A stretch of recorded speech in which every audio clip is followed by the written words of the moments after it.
లూకాసు వార్త 2వ అధ్యాయములో 11వ వచనాన్ని మనం చదువుకున్నప్పుడు, దావీదు పట్టణమందు నేడు రక్షకుడు మీ కొరకు పుట్టి ఉన్నాడు. చాలండి ప్రియులారా, బైబిల్లో చదువుకుంటున్న మాట, దావీదు పట్టణమందు నేడు రక్షకుడు మీ కొరకు పుట్టి ఉన్నాడు.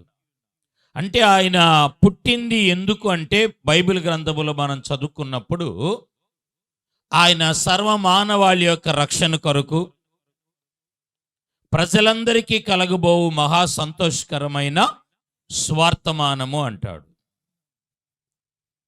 11, 12 కంటిన్యూ చేయండి. 2వ అధ్యాయంలో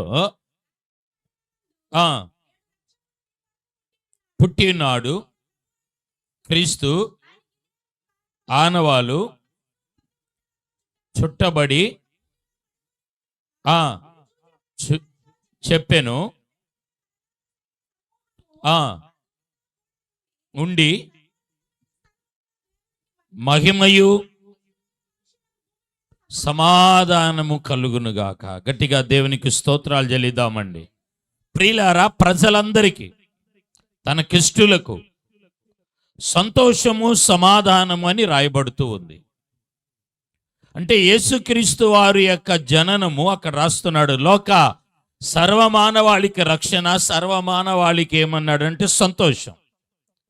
దానికి ఆనవాలు కూడా చెప్పాడు. ఏమని ఆనవాలు చెప్పాడంటే, బైబిల్లో ఒక శిశువుని పొత్తిగుడ్డలతో చుట్టబడి పశువుల పాకాలో తొట్టిలో పరుండబెట్టి అంటాడు.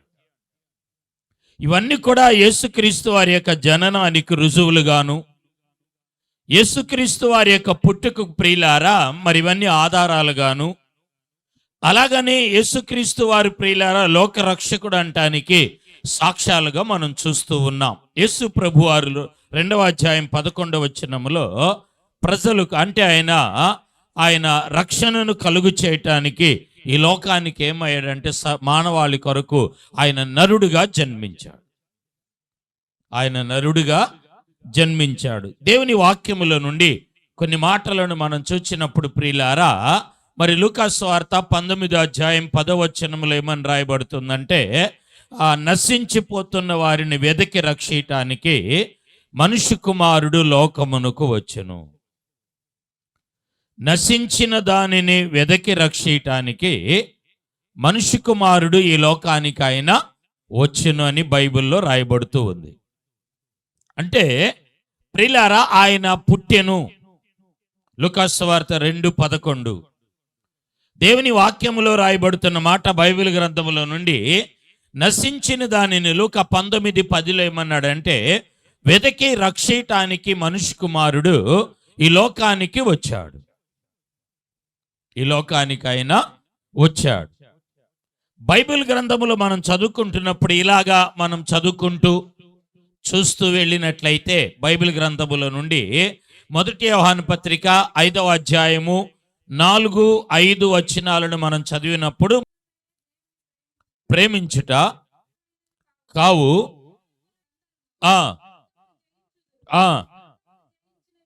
విజయము విశ్వాసమే, నమ్మువాడు ఎవడు? చదవమ్మా. నీళ్ల ద్వారాను రక్తము ద్వారాను వచ్చినవాడు. చూడండి, ఇవన్నీ నేను జ్ఞాపకం చేసే మాటలు ఏమిటంటే, ఆయన పుట్టెను, వచ్చెను, వెదకి రక్షించెను అని మనం చూస్తూ ఉన్నాం. ఇవన్నీ ఆధారాలు, రుజువులు. ఇవన్నీ కూడా ఏమై ఉన్నాయండి? లూకా గారు ఆయన 2:11 పుట్టెను. లూకా 19:10 ప్రియులారా, ఆయన వెతకటానికి వచ్చెను. బైబిల్లో 1 యోహాను 5:4-5 నీటి మూలముగాను రక్త మూలముగాను ఆయన ఏమయ్యాడంటే ఈ భూమి మీదకి వచ్చి మనకు, ప్రియులారా, జయాన్ని అనుగ్రహించాడు, విజయాన్ని కలుగు చేశాడు. మనకు ఆయన ఏం కలుగు చేశాడండి? విజయమును కలుగు చేశాడు. స్తోత్రం చెల్లిద్దామండి. బైబిల్లో క్రీస్తులో పుట్టిన వారందరూ ఏమవుతారని బైబిల్ గ్రంథములో రాయబడింది అంటే, వారు లోకాన్ని జయిస్తారు.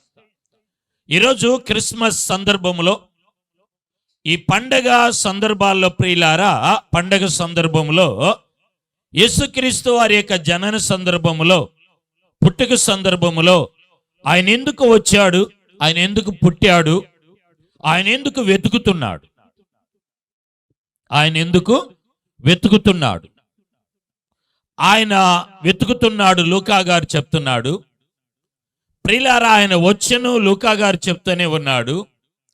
యోహాను పత్రికలో మనం చదివినప్పుడు దేవుని వాక్యముల నుండి ఆయన జై జీవితాన్ని అనుగ్రహించటానికి ప్రియులారా సర్వమానవాళి కొరకు ఆయన రక్తము ద్వారాను నీటి ద్వారాను ఆయన జన్మించినని వాక్యములో ఆధారాలు చూస్తున్నాం.